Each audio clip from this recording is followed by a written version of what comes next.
નમસ્કાર, થર્ડ આઈ એક્સપ્રેસમાં તમારું સ્વાગત છે। મારી ચેનલને લાઈક, શેર અને સબસ્ક્રાઇબ કરશો। વેળાવદર નજીક કાર અને બાઇક વચ્ચે ગંભીર અકસ્માત, 2 લોકો ગંભીર રીતે ઈજાગ્રસ્ત।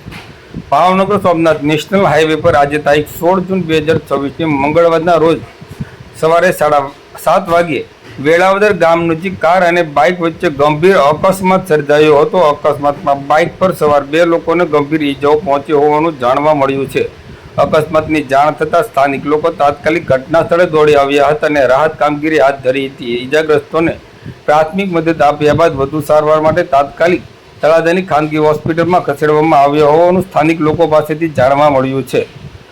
અકસ્માતના કારણે હાઈવે પર થોડા સમય માટે ટ્રાફિકની અવરજવર પણ પ્રભાવિત થઈ હતી। ઘટનાને લઈને સ્થાનિક લોકોમાં ચિંતા વ્યાપી હતી। હાલ ઈજાગ્રસ્તોની સારવાર ચાલી રહી છે અને અકસ્માતનું ચોક્કસ કારણ જાણવા માટે વધુ તપાસ હાથ ધરવામાં